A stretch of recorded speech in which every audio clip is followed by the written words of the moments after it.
Welcome to Columbia's hottest and fastest growing podcast. We have a great show all about travel today. We have Tara McCoy, who is a travel agent, and she grew from just herself and then joined up with her sister and now has multiple different advisors. And we get into where you should go, where you shouldn't go, what areas are overrated, what you should look for when we're traveling, and I think you'll really enjoy it. So thanks for listening.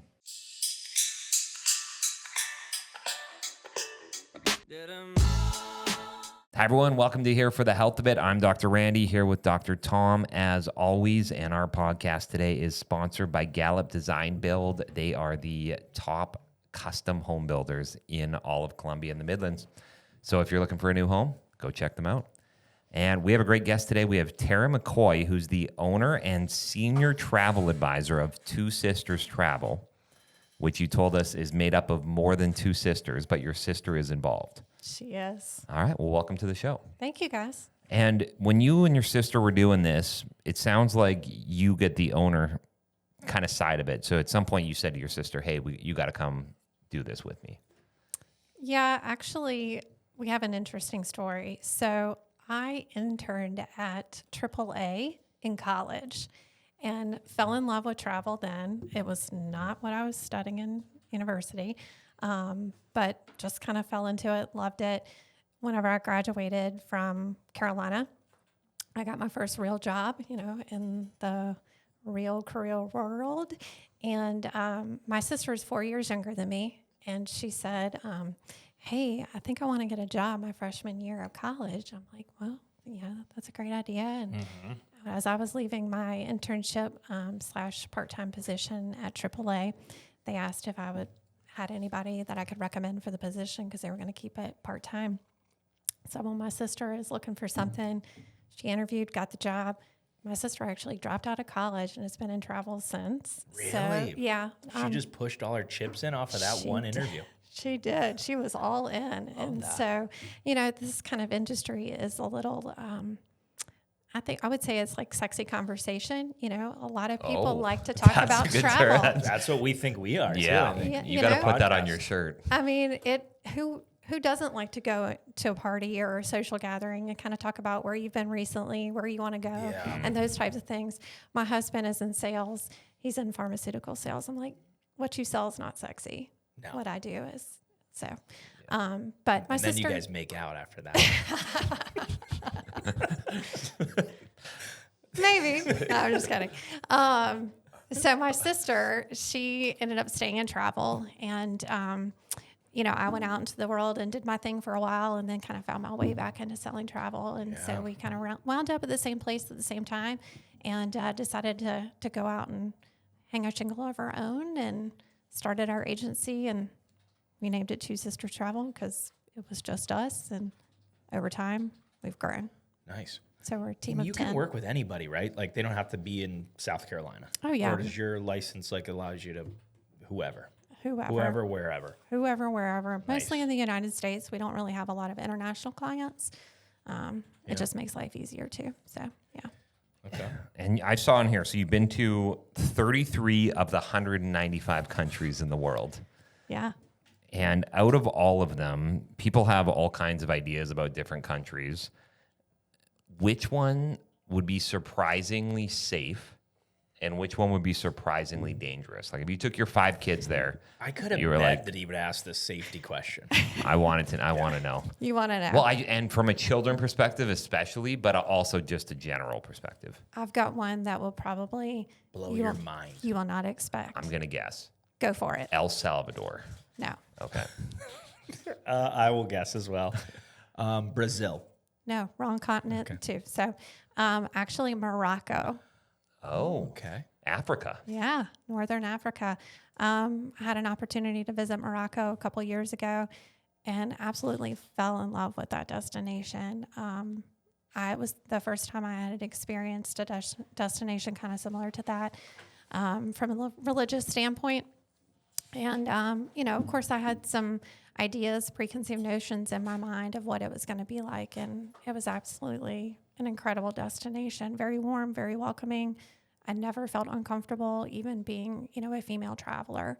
It was was amazing. What do you mean from a religious standpoint? What does that mean?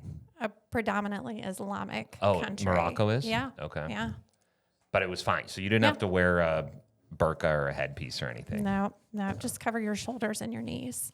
Just like you're going to any other religious site, like the Vatican. Yep. You can't go in there with spaghetti straps. They don't like that at the Vatican. They Really? don't. No.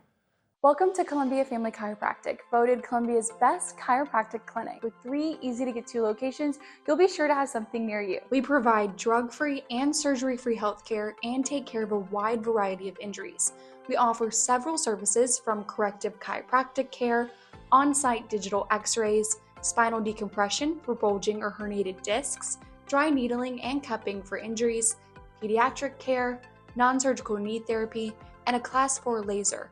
And for those focused on wellness, we have a red light therapy bed. We accept all your major insurances. If you click on this ad, you'll get a discount on your first appointment. You can check out our website at cfc4health.com, or you can Google Columbia Family Chiropractic. That's cfc4health.com. The Vatican's like its own the city, kind of. Yeah, like where is it acceptable? What is it? What if you had one of those like quarter kind of diagonal cuts? Or like a hole in the Do they shoulder. have like samples where they go, this is appropriate, and this is not? A lot of people, if you've never been to the Vatican, you'll see a lot of people selling scarves outside. And that's why, because they want your shoulders and your knees covered. And a lot of people are in line and don't realize that you can't enter. The Vatican police, they're Wow. What city or didn't what know country would be the opposite, like the most provocative? Like gosh. skimpy clothes you're Yeah. asking? Oh. I don't know.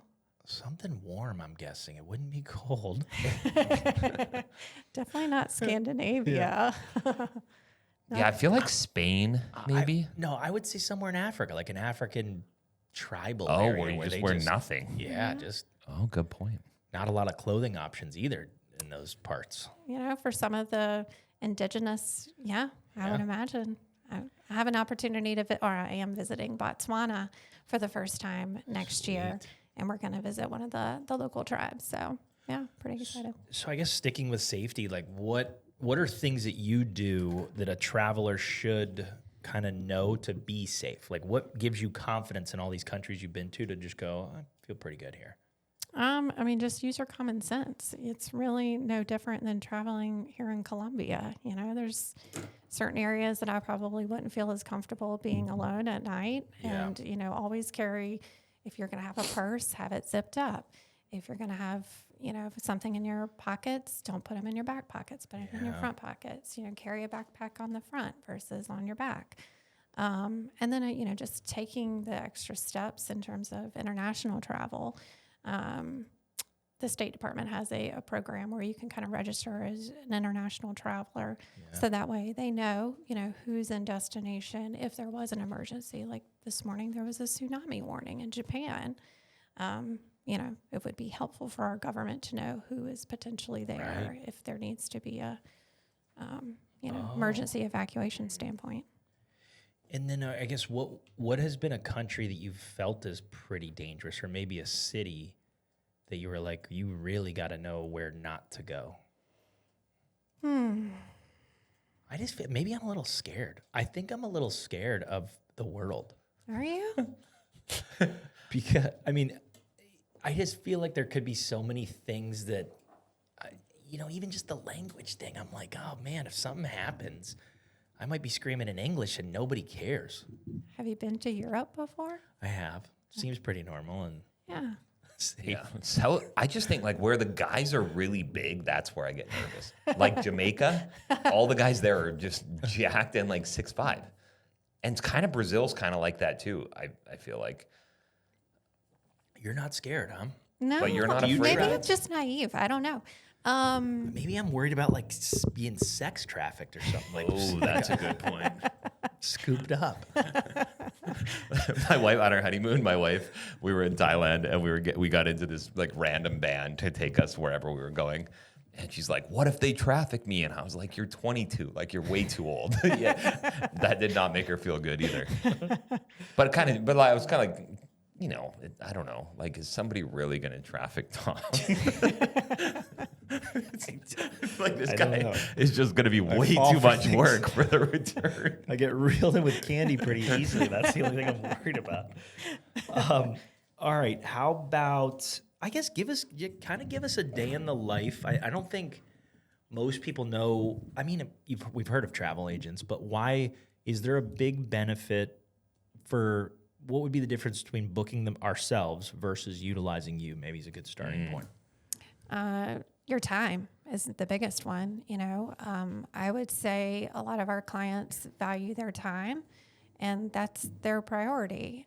Whether it's just not only their vacation time, but also too their time planning, because planning a trip is very time consuming.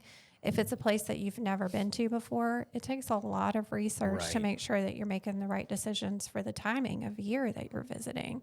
The hotel choices, the city choices, the logistics, in terms of should you take a train or should you fly there, and when you're moving, especially in a multi-country or multi-city itinerary. So time is really the biggest. Time's the big one. Okay. Nice. Do you guys have access to like deals and discounts and secret stuff? No, I don't have magical? the bargain basement for cheap flights or any of that kind of stuff. The value really comes from the expertise and the knowledge, the guidance, to be able to turn it over to a professional. It's just like, do you do your own taxes? Do you use a CPA? Do you have a financial advisor, or do you wing it and do it yourself? I mean, there's a lot of things that we can do ourselves, but there's a lot of things that are done better by a professional. Yep. And then is there a cost for a travel agent? Like, how do you guys end up making money? Is that direct from the person utilizing you, or is that from the hotels and different things that you suggest? Really both, to be honest. So we do charge a professional planning fee.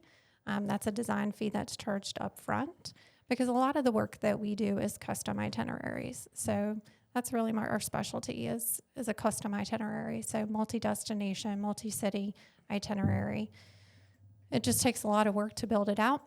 And then, of course, we are compensated on the booking side of everything, from managing a booking for a hotel, train, tour, transportation, through the partners that we work with. So we're compensated with commission from that standpoint. But the planning and design is its own kind of service, and then the booking is a service. Sweet. Yeah. Is it more expensive then? Because sometimes I think like I could just go on and book it and spend my own time. But if you could do it and it costs the same and you get a cut, that would also make more sense, right? Yeah. I mean, the only piece that would not come into play with that would be the planning fee. But it would still probably be the same to the consumer. It would just be the company giving a cut. Yep. Nice. Yeah. Nice. I mean, like I use the example all the time that, if you're booking a Royal Caribbean cruise, it costs you the same amount of money to book that cruise directly with Royal Caribbean as it does with a travel advisor. Really? Mm-hmm. Sweet. And you get a kickback. Like, it helps you out because you would get some of that, right? Yeah. Commission is built no-brainer. Commission is built into the bottom line of almost every single travel product that's out there. Your Marriott hotel, your Hilton hotel, your cruise, your Disney vacation package, your Universal vacation package. So they're if I go on there and book it myself, they're making bank because they get to keep their own commission plus whatever they're charging. It's extra profit. Wow. In Disney's pocket. Walt. Talk to me about what are your thoughts on Disney? Just in general, do you think it's like a thing that people have to do? If you have kids? Yeah, it's a rite of passage. You just have to? And then some people really get into being the Disney adult or, all the things. Are you a Disney doll into those guys? No. I mean, we went through that season when my children were little, but our kids are now 19 to 13, so they're done. We went a couple of years ago for Christmas, and they were like, can we please not come back for a while? Oh, that's great. That's not what you want to hear after dropping all that money at Disney. Yeah, it wasn't, but it's never magical. And I think I have a thing where I get sick on vacation. Like, and I think it might be the thinking, the worrying, the protecting that with kids. And then I'm at Disney World. I'm like, I'm sweating. I'm carrying a bunch of shit that I don't want to carry. I'm waiting in line, like my time. I'm like, oh, cool. We rode 4 rides. I'm burnt. I've eaten nothing. And I'm like, don't feel good. Then you go home. It's like, oh, how was it? It's like that, not magical. The opposite of that. I would rather be at home in air conditioning, eating my own food. And I think it's like built into me that I talked to my counselor. I'm like, I'm getting sick going on trips. Was that when you had little kids? Did you ever feel like this is too much of a pain in the ass? Disney is not a vacation. That's a good quote. It's not. Disney is, and especially Disney now. I mean, everything is so scheduled, and I feel like, it's taken a lot of the magic away from the experience. Now, a Disney cruise, that's a vacation, especially a Disney cruise in the Caribbean. That's a vacation. The ships are beautiful. The itineraries are fantastic with great ports of call. Now that's a vacation. Yeah. But Disney World and even Disneyland, it's not a vacation. See, I had the opposite experience because I went in there telling my kids, listen, we live 7 hours away. We can go as many times as we want. We're going to get there right when it opens, and we're going to be done by 1. And we're only going 1 day. And then we can just hang out at the hotel, do the water park. So we did like 5 or 6 hours, went home. It was great. But like 3 days in a row, I can see, like everybody who goes for 3 days says it's terrible. Yeah, you're checking all the boxes. It'd be awesome if you could hire people to wait in line for. Like, here's what I would like: some convenient stuff, where it's like, all right, just some poor guy sweating there for 2 hours to not go on the ride, and then they text me. I come out of the air conditioning place and I get on the ride, and like he just waits or she waits to get me up there. Like all the inconvenient things. I think there could be some value there. Is there anything like that you know of? They do. Disney has a VIP service. And you can just go to the front of the line. Yeah. Because I tried some of that, but I thought you went to Disney and got to do that. So I did. So I was spoiled one time, which then now there's no way I can ever do anything else. But we knew like a vice president of something at Disney, and they hooked up a whole experience, which was sweet. And front of the line, I didn't think you could pay for that though. I thought that was like I know somebody deal. No, they have a VIP service where you get basically a handler for the day that just walks you to the front of the line. Oh, that's nice. All right, I gotta look at. I think I have a couple more trips. I have to go there, but I try not to. What about? Can you tell me about the Bahamas? I want to know all about it. What do you want to know about the Bahamas? We're just going to ask stuff about our personal lives, and then just use this as a consultation. What's overrated, underrated? What do people come back saying, I wish I did this. This was not worth it. Personally, the Bahamas are probably my least favorite island in the Caribbean. Whoa. Yeah. You didn't see that coming. I did not see that. No. I mean, Exuma is beautiful in terms of, the water, the beaches. I do like some of the islands within the Bahamas. Exuma is probably my favorite. Nassau, completely overrated in my opinion. I have no interest in going to a casino there. That's the big attraction. Casino. Atlantis, the water park. Yeah, I've been there, done that one too. Yep. Don't need to go back. What's your favorite? What about Barbados? In the Caribbean? I would probably say that my favorites are either going to be Antigua or Jamaica. Whoa. Yeah. Jamaica for me is The spot. It's easy to get to. Lots of airlines fly there daily. You're not intimidated by strong men like Randy is. I'm not. I've actually been off the resort. There's 14 parishes on the island of Jamaica. I've been to 10 out of 14. Wow. So I've been all over the island. I've gone to some of the rural areas. Actually, I was just in Jamaica last month. Just to go back and visit. It'd been about 1.5 years since I had been. So just my husband and I went down for 3 nights. But I think it's probably one of the places for me that I love to go because it's easy to get there. Mm-hmm. I don't have to, stress about taking all day to get there and then a 2-hour transfer to get to the resort or anything like that. So it's just, the Caribbean to me is vacation, and I just want to get there and get there quick. Yeah. What advice do you have on, I guess, packing? Let's go with that. Like, are you still, I mean, the amount of travel you've had, are you still the person that throws in like 7 extra pairs of underwear? 'Cause No. what do you got it narrowed down? Do you have like a checklist? I do have a packing list. I don't really reference it anymore unless I'm going somewhere like new that I've never experienced before, or like there's a very strict packing limit. Like safari, a lot of times you have a weight limit that you can't go over, and there's just restrictions. But in terms of packing, the more that you travel, the lighter you tend to pack, because you really don't need 90% of what you bring. Do you reuse outfits? Yeah. You do? Yeah. I just got back from 2 weeks in Japan, and How many outfits? I packed 6 pairs of pants. How many pairs of underwear? 14. One That's for always- every day. See, like, why is it? Because that's the thing. Everybody always throws in extra. There's like a meme that's like, oh, in case I shit my pants. You throw in 7 other pairs. And I always overpack. I think part of it is certain things, like, depending on the day, fit really good. And then depending on the next day, it could be like, that's a little baggy or snug. So then I throw them both in, and it's like, oh, I'll try it on when I get there. It's a good day. Like, it fits. But do you fluctuate in size much? I try, if I know that it's something that is going to be a little bit tighter fit, to wear it at the beginning of the trip. Or 48, that's good 72 advice. hours in, because, especially if it's a long haul flight, I tend to swell. So Maybe that's the issue. You You got got to to do it early. Got to do it early. Get your skinny clothes on early and then pack a couple heavy bangers towards the end when you're in flame. I'm a carry-on only guy, and I only want to travel with people that are carry-on only, because there's so many issues with bags getting lost and destroyed and showing up somewhere random, and then you end up waiting at the baggage claim for 40 minutes, and then you end up waiting another hour to file a claim.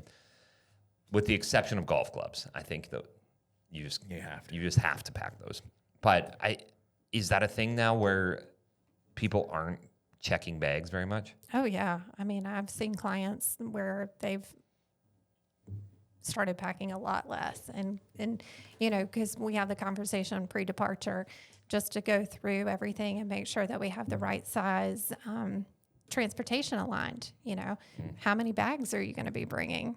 Yeah. How many bags are you going to be bringing on the trip? And how many bags do you anticipate taking home on the trip? Because are you going to be doing a lot of shopping? Right. Are you going to be buying an extra suitcase to bring back with you? That type of thing. But definitely carry-on people are my people. Yeah. Do you have talk to me about luggage? You've had to gone through a bunch of luggage. What's your favorite brand of luggage or size or any of that stuff? I don't go with the extremely high-end pieces. Okay. I just use Away. Away bags are great. They offer a really good warranty. I've had to replace a couple, so they've worked out perfect for me. They have a smaller carry-on and a larger carry-on. Of course, they have the check pieces too. Yep. But yeah. Is it a hardcover? It is. Yeah. Those are nice. Those are what I don't really like the soft-sided bags anymore. Hardcover is the way to go now. Yeah. Because they're just mangling those behind the scenes. Yes, they are.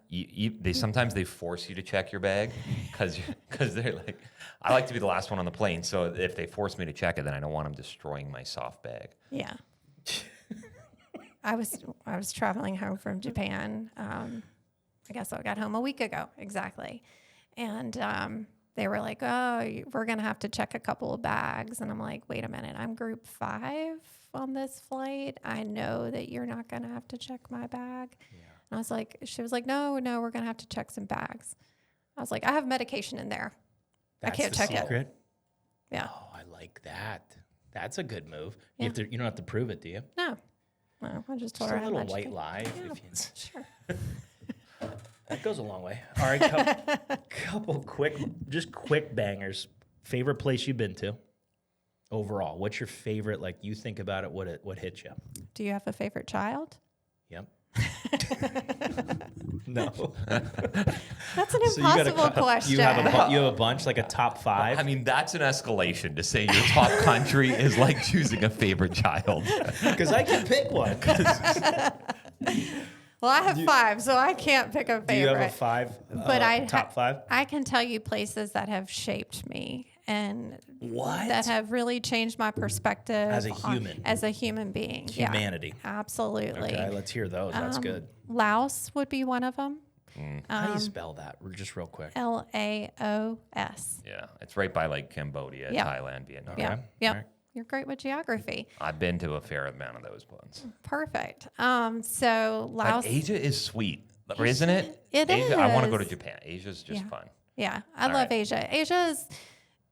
It's so different from our Western lifestyle. Yeah. So it's that no matter where you visit in Asia, it's really going to push you to grow as a human being because it's just so different from our culture. Right. So Laos is a predominantly Laos number 1. yeah, so it's a communist country. Oh. So yeah, it was a good one. I really enjoyed visiting there. Had opportunity to visit Luang Prabang and do an almsgiving where we were able to feed the monks.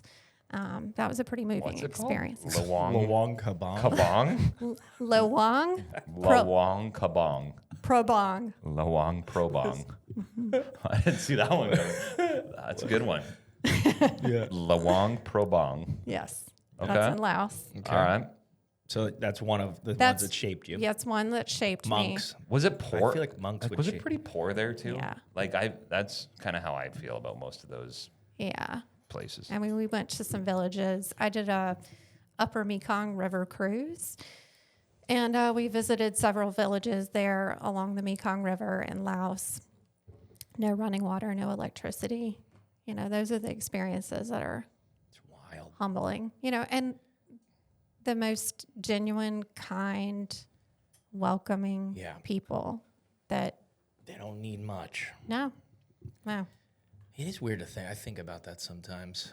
Just like the perspective that we don't get unless you see, like when you see that, what do you feel? Like, do you ever feel bad? Like for that you have too much?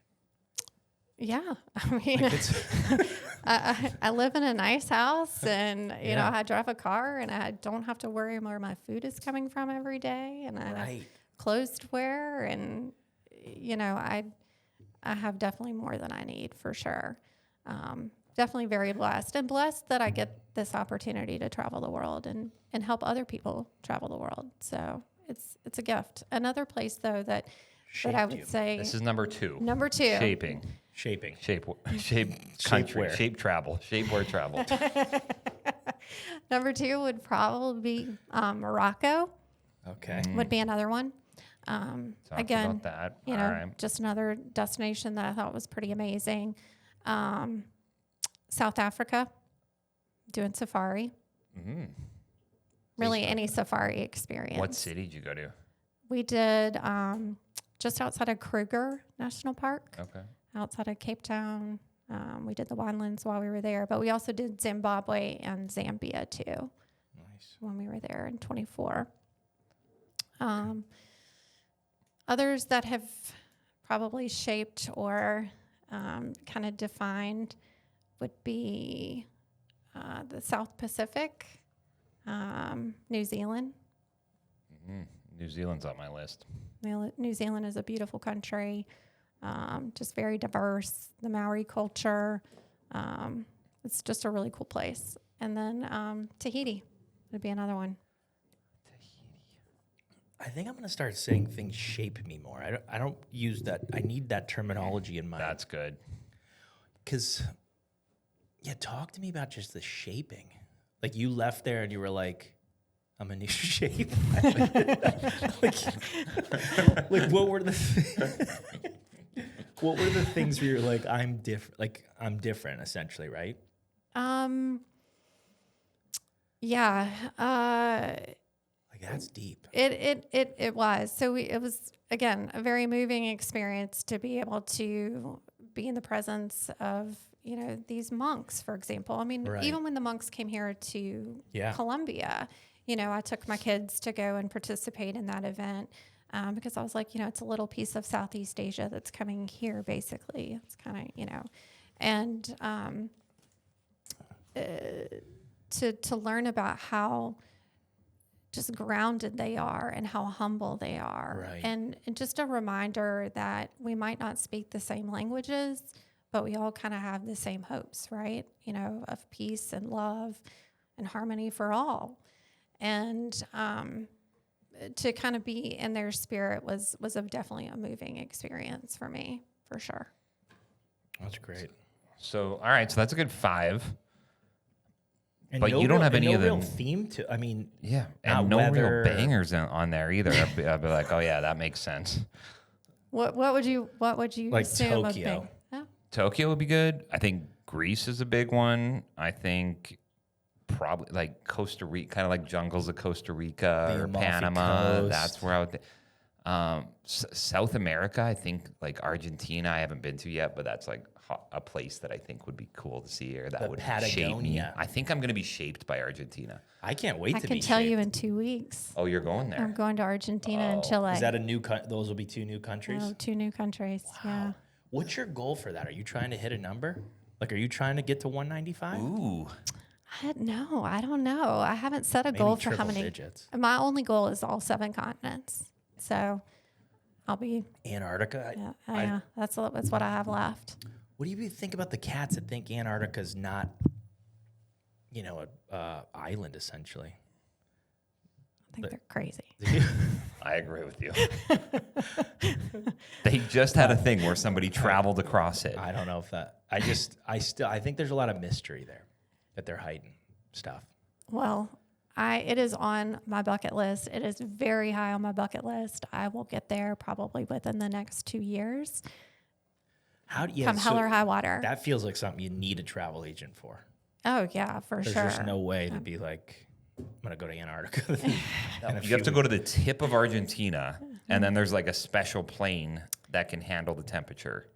You can either fly over the Drake. That already seems ridiculous. What do you mean? Or go ahead. It's I'll come back completely to that. white. It's just completely white with nothing. We can fly to. All right, so we can fly to the moon. But you're telling me you have to go on a special plane that can just go to Antarctica. That's crazy. You to have me. 2 options to cross the Drake Passage. It's either by boat or by air. And boat is a long crossing, Treacherous. and they either call it the Drake Quake or the Drake Lake, and you don't know what you're going to get. Oh, God. And the quake is Tumultuous. it's rocking and rolling. Ominous. Yeah. Both of those words work for that, right? Tumultuous was good. Yeah, that that's felt a good right. one. Is ominous? Ominous, I feel like is a good one too. That's It could more be, like- yeah. But that just feels like impending doom almost. Right. It's fun. Right. But you have this amazing landscape on the other side that is just untouched. I know. Well, And that's those what are they my tell us, favorite at least. landscapes, personally, Yeah. is the landscapes that are just so different from what I see out my back porch here in South Carolina. Those are my favorites. So the more desert, the more barren, just those are my jam. What about Amsterdam? That's on my list too. It's a beautiful city too. All the places like Costa Rica, I've been there. Greece, hit I've 'em been all, yeah. there. Amalfi Coast, I've been there. Yep. Amsterdam, Spain, Portugal. Portugal. There can't be something that the average Joe says to you and you're like, nope, never been, right? You've hit all the main ones. Actually, I've never been to London. What? You're not missing out. London Thank sucked. you. Yeah, I but there's a lot I of just told history. Kennedy today, the place with the worst food in the whole world that I've is. experienced is in London. I'm- And people are kind of rude. And it's like, oh, it's just Bad not teeth. fun. Yeah. Yeah. Yeah, that's why it's not really, I'll eventually get to London and I'll probably go sometime within the next, 18 months or so. My daughter is a high school sophomore and really into theater. And I've promised her that I'm going to take her to see some shows on the West End. So It's a good spot to get there and then just go somewhere else from there or spend like a day and then go somewhere good. yep, Iceland, been there too. Whoa.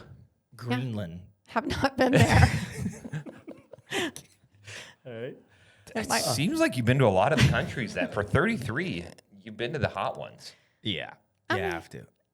I've been doing this for almost 20 years, so I've had an opportunity to travel a lot of really cool places. But there's still so many places that I much want to out there. go. Yeah, Have you been to Prague? I have not been to Prague. Have you been to Budapest? I have. Have you been to Russia? I have not. Okay, Russia's on the list. Is China, Russia on your Moscow? list? I think Moscow would be sweet. Okay. I mean, right now I think is like not a great time. Yeah. How about Turkey? Turkey. Oh, Turkey is on my list. Have not been. I've had a couple of opportunities to go, just the timing hasn't worked out. So Egypt is high on my list. Have not been there. the pyramids. Yeah, You haven't been to the pyramids? I haven't. Oh. Have you? No. Okay. Oh, I haven't either. I mean, at one point in my life, I thought, you know what? I'd like to hit all the 7 wonders. Is it 7? So then I got lost. You Google it and you're like, I don't know, is there 5? Is there 7? Or is there now there's like 12? Or there's just There's like the 7 natural wonders and the 7 man-made. Yes. Yeah. So then I was like, I marked that off as Yeah, not just doing screw it and Done. focus on something else. I'm just gonna sit in my air conditioning. Stay in my air conditioning and be comfortable. So how many trips do you book a year? Like that you're gone?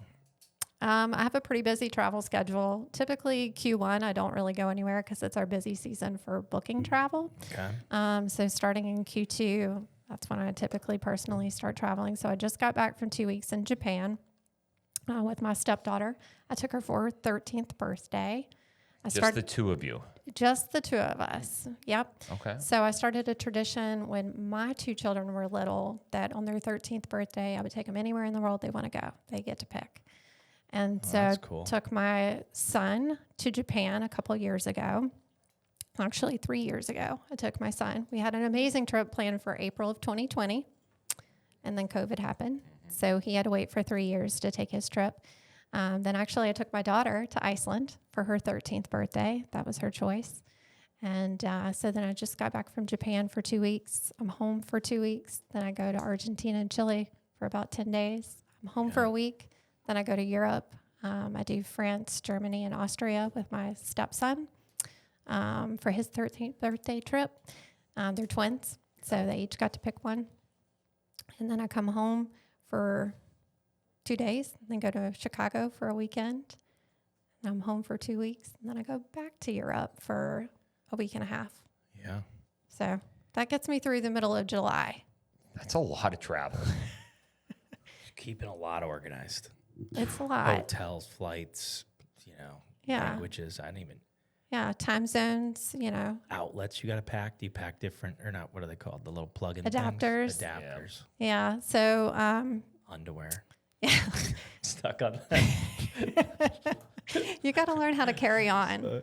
And they, what's amazing is like they have stores in You could always buy Japan. something, You right? could always buy more or I love that. And it's like a third the price in most places in the world as what you would buy here to take. yeah.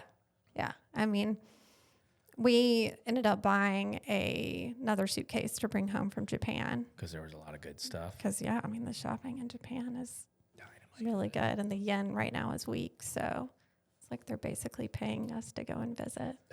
So do you get perks from some of the travel agencies to say, hey, we'll send you here if you recommend it to people? Sometimes we do, but honestly, most of the travel that I do at this point in my career is self-funded. So, I'm Really? not really getting They don't give you any discounts or any free nothing. every once in a while I get a free night here, a free night there, just to come and experience a hotel or, something like that. So, yeah, but no. It's kind of surprising. You would think that you would want your busy travel agents to take your airline so that they recommend it and have a good experience or stay in your hotel. Every once in a while, we do get some perks or amenities, like the trip for Chile and Argentina. Now, that's an advisor trip. It's what we call in the industry a FAM, a familiarization trip.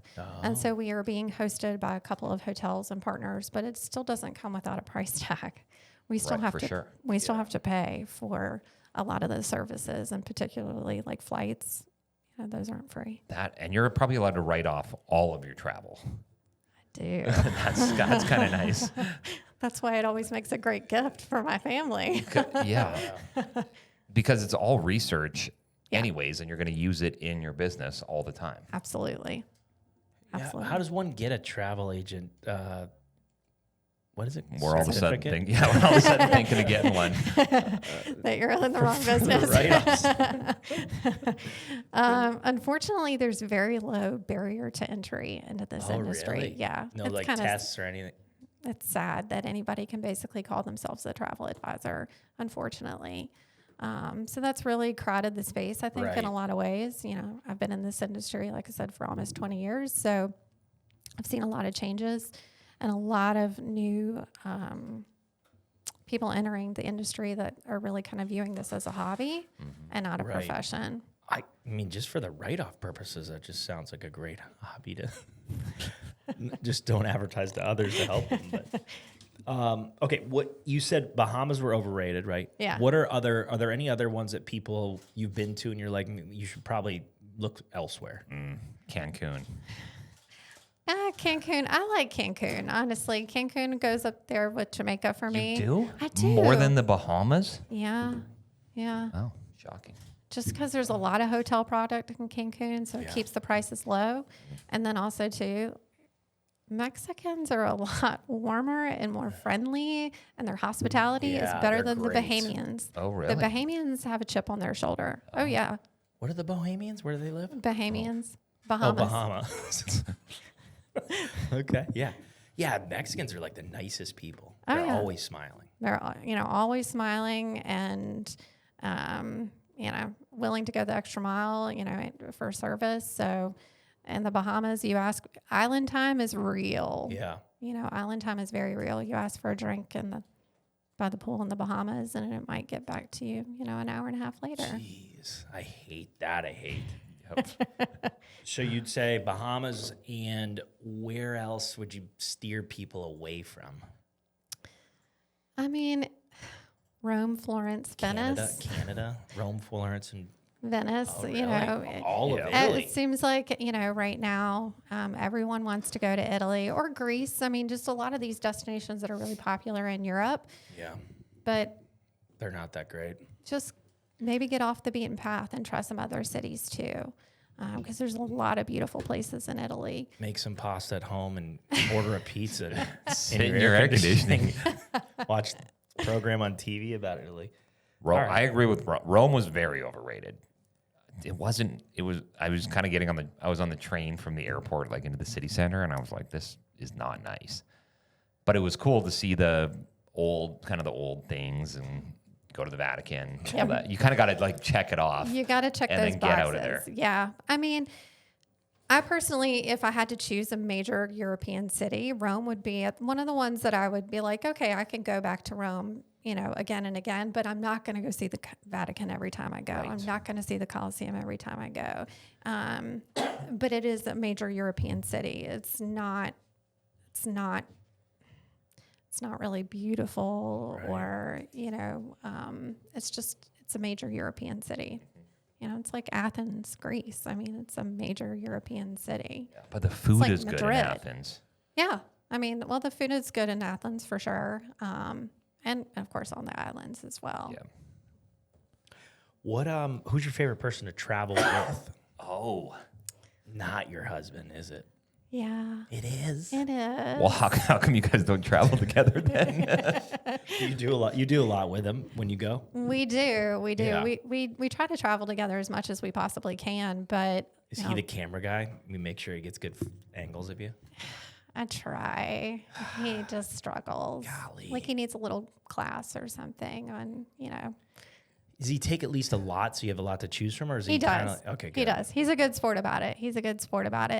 But yeah, no, last year he just turned 50. So I told him, I was like, I'll take you anywhere in the world you want to go for your 50th. And I was really hoping the man would say something like really cool. Something exotic. Fiji. Yeah. I mean, well, we've been to Tahiti together, but I was hoping for something like exciting. Yeah. What would be exciting at this point? The Philippines? Alberta, Canada. He was like, let's go to Portugal. Really? I was like, really? I think that's where you want to be when you turn 50. Portugal is like the hot spot. I tried everything to talk him out of it, and They wear skimpy clothes there. Maybe that's the maybe that's play. no, it wasn't. But I ended up hijacking his trip, a little bit of it, to get myself excited because I'm like, Yeah. we're going to travel for 2 weeks in Europe, and what else can we do? And I was like, well, let's do a little bit of Spain since we're there on the peninsula. And I just kind of started looking at the map and started looking at different cities and, where could we go in northern Spain for a couple of days before Portugal. And it just so happens that his birthday falls over the Festival of San Fermin, which is the running of the bulls. Oh, that's awesome. That's been on my list. We went and did the running of the bulls. You didn't run though, right? No. Okay. I was going to. The bulls did not scare me. The people did. Because you get pushed over. Yeah. Like we saw people get trampled like crazy. So The bulls didn't scare you. no, You're fine with bulls. they didn't scare me. You just get run over by a Randy. You push it out of the way. I don't have to run faster than the bulls. I just have to run faster than her. Than the people. But it was insane. It was so much fun though. If you've ever had the opportunity to go to a festival in Spain, they are so much fun. They really know how to Is live. that why they do the tomato thing too, where you throw tomatoes at each other? Not that festival, but there is one. That's sweet. That looks cool. Yeah, the world's largest water fight and the world's largest food fight have both been on my list. And we went to the world's largest water fight, and it was unbelievable. But the food fight thing seems a little bit more dangerous. Yeah. What'd you wear to the water fight? A white T-shirt? It was so. Here's what happens. Anywhere that you go, no matter what you're wearing, you just get water dumped on you. And they have have you been to it in Thailand? No. And they just have water everywhere. And so there was like a lady pushing one of those carts. She was like an old lady pushing a cart with all the hot dogs. Guys dumped water all over her, ice water. And then we were coming in on one of those little tuk-tuk things, and guys just dumped water all over us. And then there was an American guy who was leaving, and he was just trying to get from his hotel to the train station, so he was just going as quick as he could. Someone had a full bucket of water. He was an architect. Dumped the whole bucket only on his briefcase. Didn't touch him. Whole thing wrecked all of his drawings. He was like on the verge of tears as we saw him at the train station. Yeah, that would suck. But yeah, there's just no rules. It's just literally everybody just has. It's free for all. They just have. And people are going around filling it with ice because it's like 105 degrees there. Yeah. Tell me this: your favorite foreign vehicle you've been in. So he mentioned a tuk-tuk. What have you been like taken around in that you were like, this is wild? Like those 3-wheel things, maybe a cart. I don't know. Camel. I've done the camel ride. It was that was pretty cool. Elephants? I've done not riding an elephant, but I've done the animal experience with elephants in Thailand. So in northern Thailand. They tell you not to look the monkeys in the eyes because they get aggressive. Yeah, I won't do the monkey. Like I'm weird about animals in other countries. Yeah. Like I don't want to get bit by something while I'm in another speak country. a different language.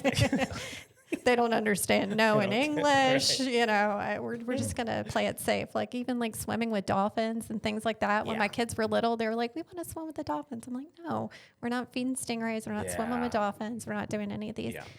I'm not really a car person, but what I would say is on my list that I think would be badass would be one of the little motorcycle sidecars. Oh, yeah.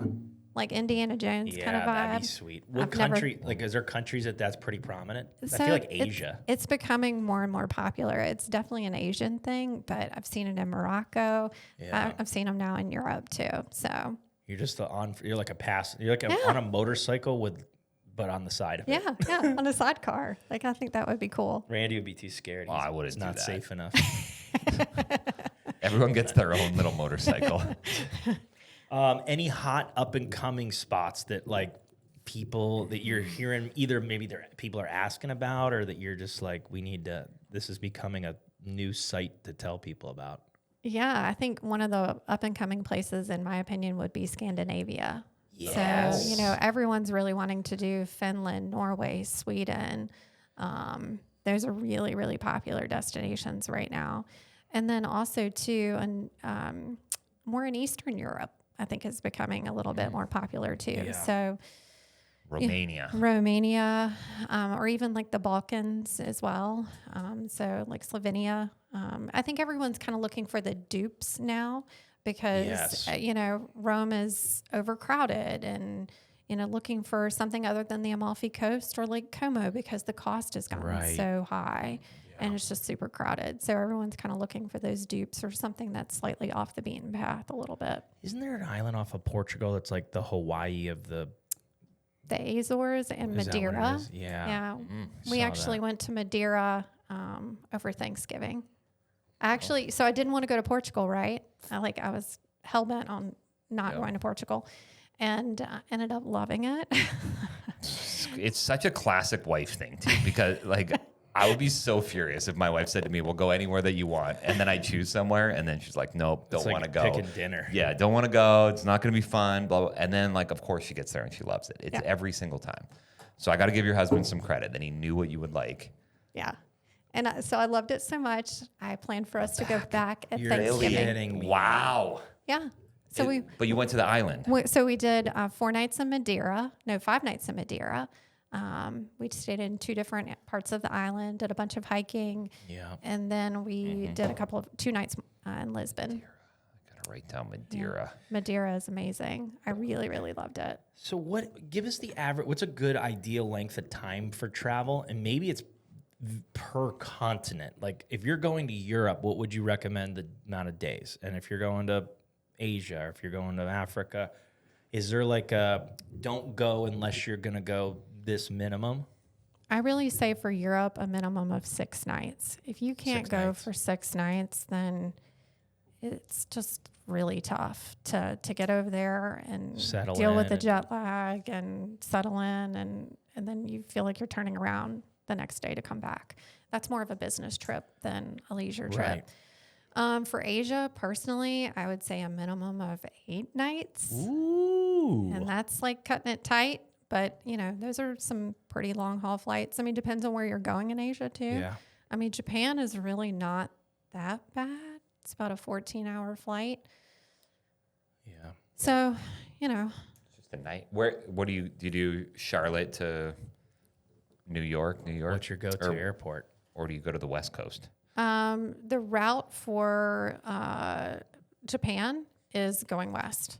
So, You like fly to LA or something? so and then- there's a nonstop out of Atlanta to Tokyo. Really? Yeah. And then there's nonstop out of Dallas. And of course, nonstop out of LA, Yep.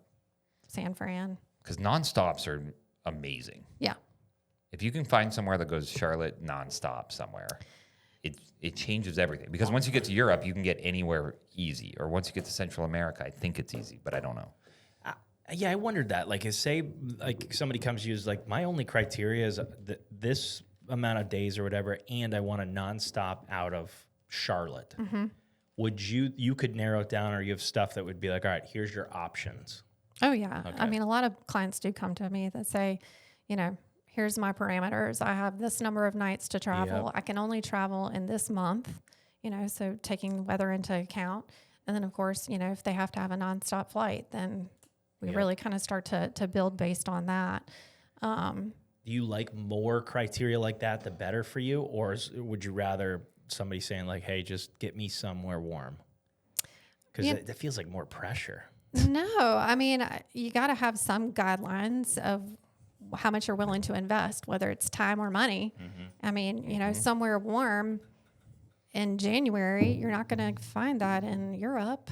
Right. Right. It's got to be Caribbean, or you've got to go to the Southern Hemisphere. So, Is there a sweet spot on how much time out you should book for like price changes? Like if I want to travel somewhere, like should I be looking at 2027 right now? if you want to do something like Antarctica or safari, I always say book 18 months in advance. Holy cow. How do you know you're going to be alive in 18 months? Buy travel insurance. Randy's getting old. Well, here's the thing. I think it comes fast. I like to book everything at least 12 months in advance, and it just shows up like that. Yeah. I mean, I love to always have hope on the calendar. And that's kind of what I tell my clients is, you got to have a little hope to look forward, Okay. something to look forward to on the calendar. Just kind of put the milestone out there and then work towards it. But definitely 18 months for some of those destinations. For Europe, though, Europe, 6 to 9 months is ideal. U.S. travel. Yeah, 6 to 9, depending. Still, I mean, depending where on you're what you're going. wanting to do. If you're wanting to do some pretty unique experiences inside the national parks, 12 months. Park experiences. Like national parks like Yellowstone, Oh, you're into hiking. Glacier. You're a hiker, aren't you? I do enjoy it. I'm honestly working my bucket list in reverse. So I'm doing all the furthest out places and then tighter. bringing Nice. myself back in, because long haul travel does not get easier as you get older. Right. It only gets more difficult. That's good advice. You do not bounce back as fast. Your body just does not recover as well. Do you have anything like, what if drivable's the option? Like, I love where we live in Columbia, and I like the like weekend, but like I'd love a 3, maybe 4 hour circle around Columbia and go, here's all the hot spots inside of that. Hotels, sneaky treehouse, VIP things, whatever. I don't really have any. You don't have any of that? I don't do too much of that. I do mostly international. And then, like I said, I do a little bit of the national park stuff outside of the Asheville and Charleston. That's really what I would suggest for those. All right. How about budget-friendly things for the listeners? Where do you suggest for the budget-friendly cats out there, our nice little 20-year-old crowd that's just finding their butterfly wings after school? Cruising is a great way to start traveling. To see places and then, stuff. Yeah. And then also, too, there are some companies out there that do guided touring. So you would travel with a larger group of people, maybe, anywhere between 15 to 50, just depending on the size of the group and the company that, is organizing the travel. But that's definitely a more cost-effective way to do it, is to do a guided itinerary. Is that what a lot of old people do? Isn't the average age That's like what 70? I was picturing. They do have that reputation, but there are some companies actually out there that specialize in the younger demographic, under 30 travel.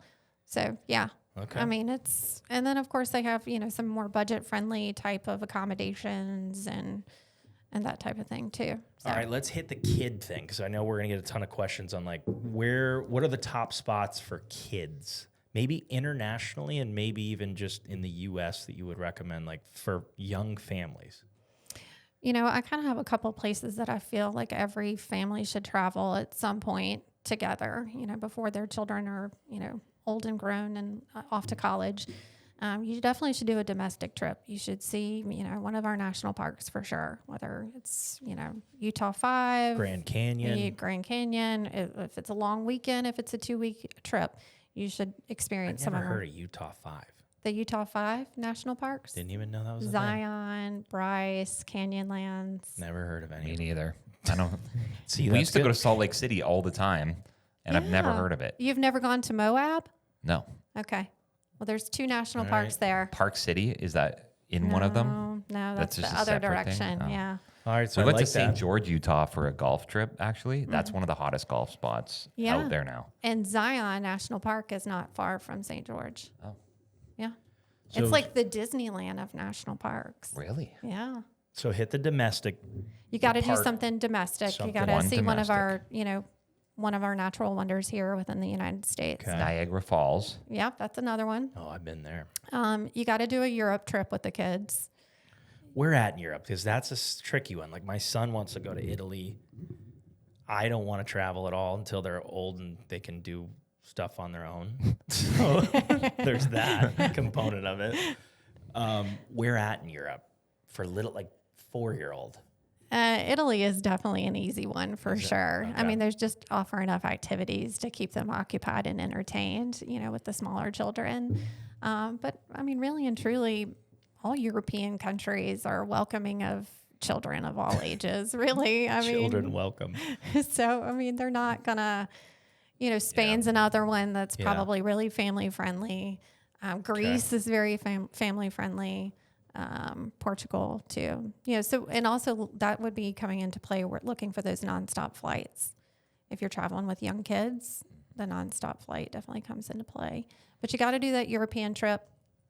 You got to do the trip that, kind of pushes the envelope and challenges them a little bit, a culture that's so different than our own, Yeah. whether it's a Middle Eastern country or an Asian country, take your pick there. And then I really feel like, you got to do that long haul trip once with the kids, whether it's safari, Australia, New Zealand, Holy cow. just go for it. Really? Gosh, it just feels like a lot. So I've been working out with my wife the idea of how much we should take our children traveling. Because I loved that she hadn't traveled much and I get to go see all these cool places together with her. But she wants to take our kids to all these different places. And I said, well, you're stealing the opportunity to go do it with their husbands. Ooh. So I told her, we'll go play. do like Disneyland and, like the Kiddie kid stuff. stuff that you want to do. And then maybe they get one trip somewhere cool that they want to be. But do you ever think like your kids are going to be like, hey, it's time to go on a honeymoon. And like their husband's probably way less or wife is way less traveled. And it's not that fun for them anymore. I've never thought about it from that approach, but what I will say is that my children, my two, they're 15 and 19. They've been traveling since they were really little. And my son, after his graduation, he took a gap year and he went backpacking as an 18-year-old by himself in Europe. What? And he visited, 6 different countries in 6 weeks. How does he not get scooped up and put in a van? That's normal in Canada, actually. I have tons of friends who do that. Yeah. I mean, I've heard of it. I just feel like you're in no man's land. And 18-year-olds don't always make great decisions. No, I'd be making really bad decisions. He lost his wallet the very first night. Yeah. What happens when you get hammered and you're just blackout in a ditch, I think? That's true. The drinking age in most of Europe is 18. young. Is he a drinker? So he spent some time sampling all of the local beverages. Yeah, I would be in jail. I would be in a foreign jail being like, I don't even know how to communicate where I'm at. Thankfully, after he lost his wallet on the very first night, he kind of realized, oh, shit, I have to focus a little bit more. But no, I mean, I think that has really opened his eyes to the world and just to be, a better human, to me, because he's had that opportunity to explore and experience different parts of the world. And, that's my hope, is to just raise, open-minded little human beings. So I think there's benefit in traveling the world with your children. Okay. How about romance trips? Like, where's your favorite couple spot? Say you have a 5-year anniversary coming up and you're married and your wife's real bougie. What do you recommend? Hypothetically, Hypothetically, how much time do you have to invest in? Let's say 5 days. 5 days. 6 nights, maybe 5 nights, 4 days. I don't. How do you want to spend the time that you're there? Just making love. Just go to the Caribbean. Caribbean's the move. I mean, she's like all about like Bora Bora. I mean, crazy things, Maldives and. You can't do that in 5 nights. Okay, you need longer for those. Yeah. What's that? Yeah, just for on the radar, 7? 8. 8 for those? Yeah, okay, just because travel and all that. All right, so you think Caribbean? I love short. I love 3 hour, 4 hour. That any resort type things that you're like, these are good, like romantic honeymoony sort of spots. I mean, a lot of our honeymoon couples tend to go for the all-inclusive resorts, just because it's easy. You know what you're going to get. All the food's included, all the drinks are included. You're not surprised by a bar bill at the end of the trip. So it's just very, predictable. Mm-hmm. But all-inclusive might not be the best. She's not really like that. So I was going to say she's a little bougier. Like, it's a little cookie cutter. Yeah. It's a little cookie cutter. I always tell clients that if you're going to an all-inclusive and they say they have a steakhouse, don't expect a Hall's Chop House experience. Right. Think Outback. Right. You know. So you got to keep those things in check. But, if you want to do something bougie, you could even do something like in Central America as well. I really wouldn't recommend anything other than Costa Rica if you want a higher end property. But there's some beautiful. And that'd be like the relaxing kind of. All right. What about adventure? If there's like a couple's adventure, I don't even know what that's like right now. I'm saying like, what would I want to adventure? So Costa Rica is still a great destination to. You kind of split your stay. You do a few nights along the coast, and then you do a few nights inland. You do all your activities inland. Near Arenal, La Fortuna. So you do all the zip lining, horseback riding, ATVs, all the fun stuff there. Yep. And then once you get to the coast, you just chill and relax. When you go to these places, are you, like, say we use you as a travel agent, do you coordinate vehicles and getting around? Like, Yeah. I even think, like, here we take for granted, like, Uber. I know wherever I go, I'm like, all right, we'll just look up an Uber or rent a car. Yep. Everything from touchdown to takeoff, we arrange You for get all you. that. So all your transportation, whether it's, a private transfer or whether it's a train on arrival, a rental car, whatever the destination kind of requires or suggests is kind of how we plan. I mean, some places are better discovered with a rental car. Some places I wouldn't suggest renting a car along the Right. Amalfi Coast. Right. That would not be a smart move.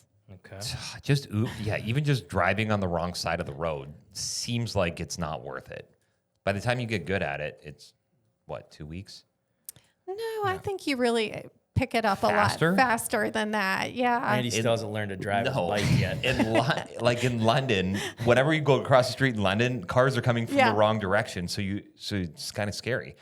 But maybe your brain just gets used to it. I think it does. When you get behind the wheel, I've done it in other countries. So, yeah. But Ireland is one of those that I definitely recommend. Unless you're going to hire a private driver, you want a car. Their train system is not reliable. So you really need a car to kind of experience that destination. My husband and I are going to France in July. And we're going to do a couple nights in Provence because we're going to be there when the lavender fields are blooming. So we're going to rent a car there, but they drive on our side of the street. So. That sounds romantic. That's why, Maybe you should hitch on with them. You want to double on that? That's funny. Like, how do you know they're bloom? Like, that would be something that is just so unique. Is that so? Like, you think of stuff like that? Yeah, That's lavender's blooming. That's kind of, I've been doing this for almost 20 years, Yeah. so I know That's the good. places to go and the times to go.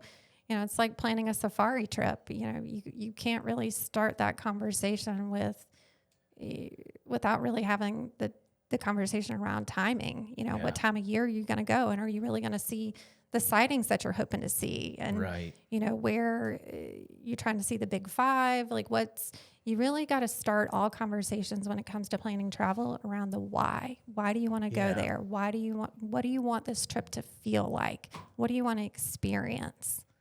So would it be do you do a retainer fee up front or how does that work? Say you're not planning a trip till 2028. Is that something you could start with you right away? And What we do is we call it a brainstorming session. So we have a session where we just kind of talk about, the things that are on your list and when we could possibly start actively planning them. If it's something like safari, if it's something like Antarctica, that, like I said, it's 18 months in advance. But if it's Europe, for example, a lot of hotels don't publish their inventory until 12 months prior to travel. So it would be really too early to start looking for, a custom itinerary. But if you wanted to do a river cruise, that might be an option. So we would have a brainstorming call to start, just get the conversation going if you're not actively planning an itinerary within like the next 12 to 18 months type of situation. Nice. Okay. So, and that would be speak to your process. I'm guessing that is the process. They reach out to you, brainstorming first, and then what would be next? So they reach out to me, and then if we're talking about a future trip, more than 12 to 18 months, then that's a brainstorming session. If we're actively planning an itinerary, then what we do is we call it a discovery call. And so we hop on a 30-minute phone conversation and kind of talk through all those, what kind of vibe you're looking for. If I told you to close your eyes and picture this trip, what do you see? We'd we'd go through all these questions and just really kind of get the conversation going about what it is that you really want to get out of this trip. And then we start planning from there. Awesome. All right, I got a couple more, and then we got a Gallup design segment coming up too. What's the hardest part about being an agent? Like, what have you found challenging or difficult? It's a very reactive industry. So I can't control the weather. I can't control when strikes happen. I can't control a global pandemic. And I can't control wars in specific regions. Right. Those are things that are beyond my control. So every day I'm working reactively to things that are beyond my control. And so just kind of navigating those challenges with clients and looking at all their options and all the fun stuff. Okay. Favorite hotel chain? Oh, I don't really like chain You don't like hotels. chains? No, I don't really like hotel chains personally. You don't have like a point. I feel like you would be a Marriott points person that has like a ton Yeah, she secretly does. No, She doesn't want to admit it. of secrets. No, I'm more like Delta unique. loyal. I was gonna say ask airline next. Delta. I'm Delta loyal. Yeah. No-brainer. But it's funny because I do play the points game, and I keep status on Delta and American Yeah. because American does a better job servicing the Caribbean than Delta does, and Delta does a better job servicing Europe and long haul. So I maintain status on both, but if I have to really choose, I choose Delta. And then so for hotels, you're looking for like the unique spot. I prefer the more boutique experience. Yeah, nice. So, yeah. What do you think of Hotel Trundle local? I love Rita. She, We do too. I've actually planned a trip for her family. Yeah. Oh, Yeah, nice. yeah. Rita and Marcus. Yeah. Yeah. So I'm actually going to have some of my team here in Columbia in August for some training and just kind of team gathering, bonding type of thing. And we're going to stay in one of or two of their Like Butterfly or yeah, Butterwing the, or the ones off of Flutterwing. North Main. So yeah. Cool. nice. Yeah. And then what have you noticed over like 20 years being in the travel game? What's changed? Were you ever doing it pre-internet? Like I was thinking, what did people do pre-internet? Was that triple? No. No, I've been in the game since 9/11. So, I mean, that really changed a lot in the industry. Right. Was 9/11. So I came in 2004. Yeah. And kind of been off and on since then. But Has AI done anything though? Like recently, where you just like, I feel like you could put everything in there and you just spit out everything you just said. AI is definitely all the talk right now in the industry. But what AI is not going to replace is a relationship. And I mean, that's really what we work from is, a lot of the clients that I've had for over 15 years. And AI doesn't know that history of the family and what their preferences are. And, knowing that they're an overpacker or knowing that they carry on or knowing that they prefer the air conditioning and not waiting in lines and, just knowing all those little personal pieces, AI won't replace. Yep. That's human. Okay, let's talk Gallup Design Build question of the episode. Ooh. So they build custom designed homes. They do it for the most successful families in the Midlands. So there's going to be a question that you're going to pick out of here. So choose which one you want to answer. You chose the biggest one in there. All right, read it out loud for all the people, and then we'll talk about it. Okay. If you could have Gallup Design build a house anywhere in the Midlands, where and why? Ooh, luxury living. Where are you gonna build? And be somewhat specific, too. I'm going to go back to Lexington and live on Lake Murray. Okay. Nice choice. Yeah. Are you a lake person? I am a water person. Yeah. Yeah. Skiing, Yeah. Boating, just What about- being out on the water. Yep. floating.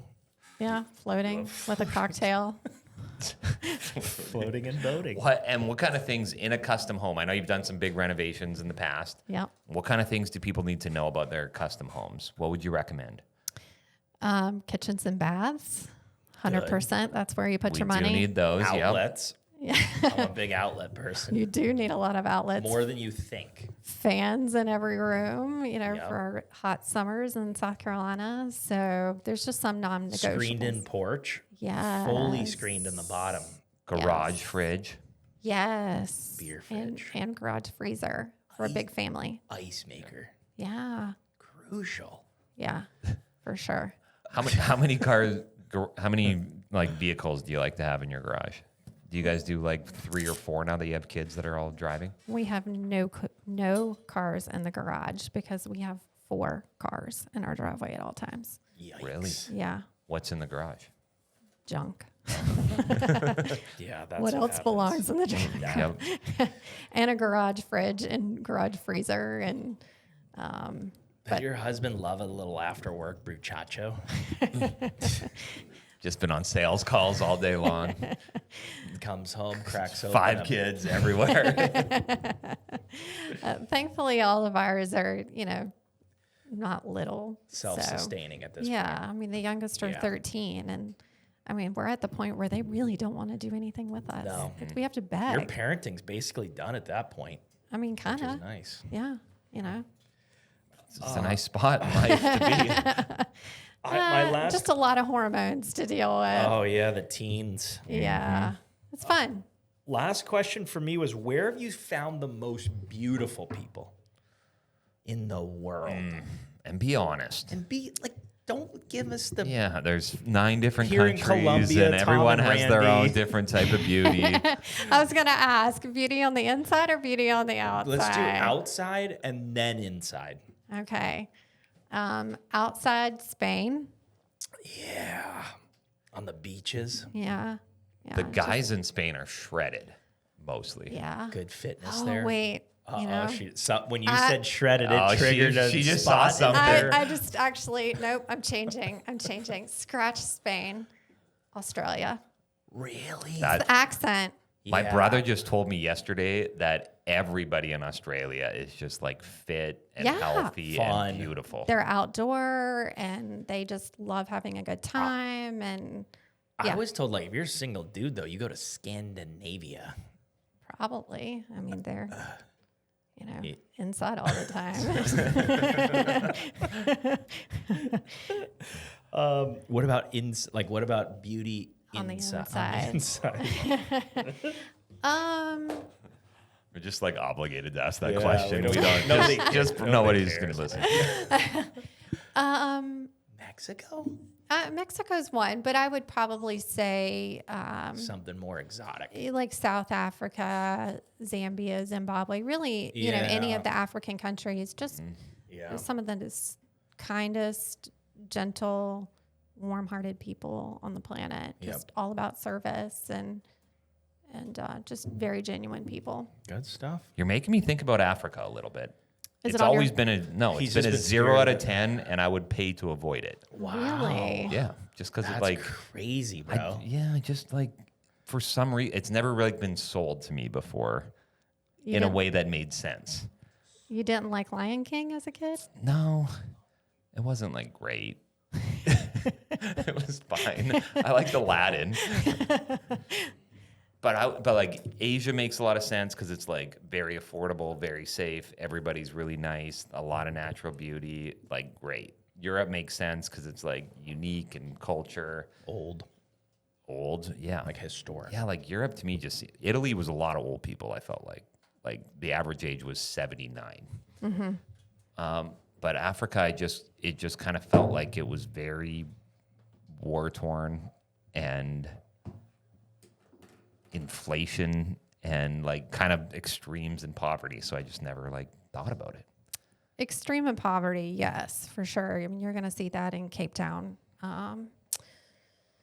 very visually, with a lot of the tent towns that you'll see on the highway and that type of thing. So Yeah. you definitely see the have and the have not very clearly. But the experience of safari is not what a lot of people think it is going to be. It's actually a very chill, relaxing type of experience because the way that safari works is that you do get an early wake-up call. So if you're not a morning 4 person, a.m. so you're going to go out on your first game drive about 5:45 in the morning.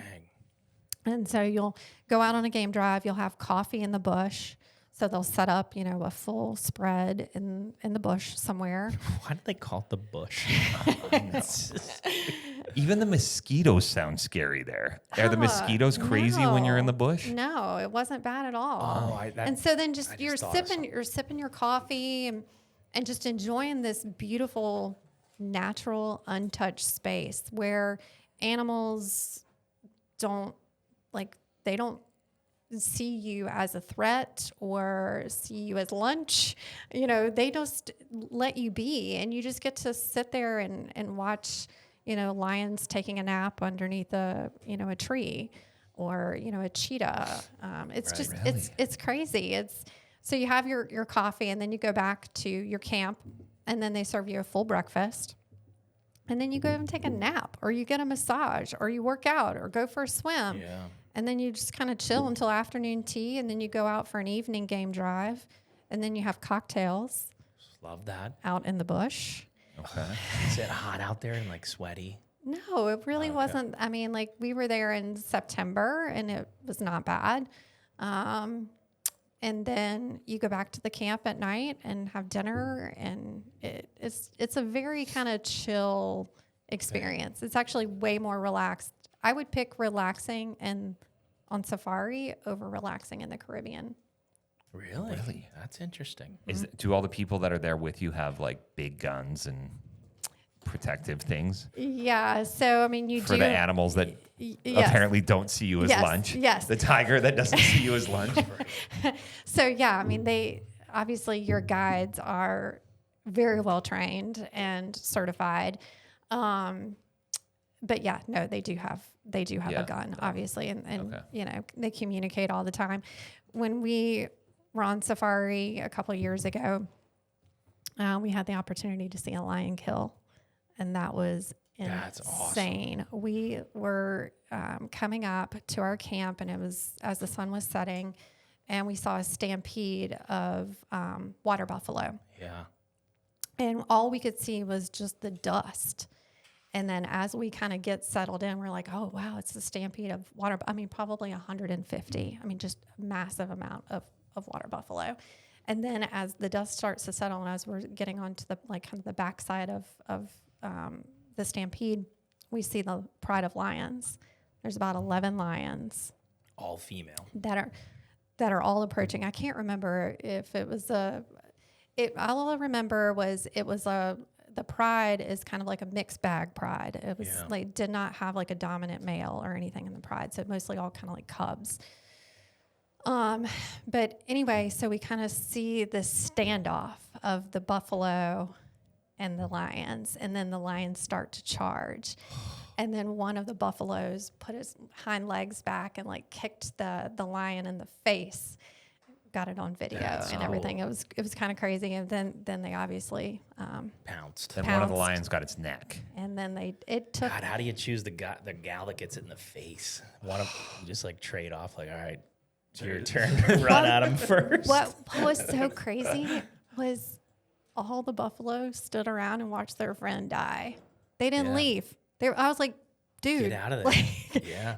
you're next. Like, go. And they just stood around and just watched. Really? Yeah, it was kind of crazy. But to Buffalo see it, aren't that smart, I don't think. no, they're not. I mean, clearly, but to get to see a kill That's from cool. start to finish is pretty Rare. special. Yeah, it's not something that you see on every safari experience. And to see a kill for a large animal was another, really cool thing. So, and then That reminded me though when he said like he's not in that Africa. Are there a ton of vaccines?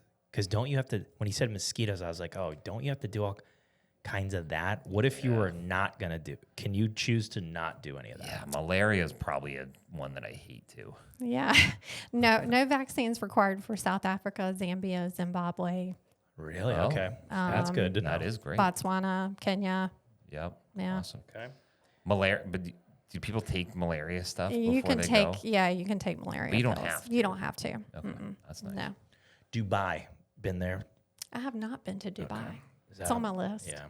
Yeah. That was it. All right. Well, this has been great. Thank you, So guys. if people want to reach out to you, they need your services. Yep. How do they reach out to you? Slide into And your how do they DMs. choose which sister to get? Just visit us on our website, twosisterstravelco.com. Perfect. All right. Well, it's been great. Thank you for being on the Thank show. you, guys. Here We're here for the health of it. for the health of it. Just a quick note, this podcast is for informational purposes only. We're not meant to replace your doctors, and nothing here should be taken as medical advice. Always check with a qualified professional before making decisions about your health. The views and opinions expressed by our guests or hosts are their own and do not necessarily reflect those of this podcast. Reliance on any information provided is solely at your own risk.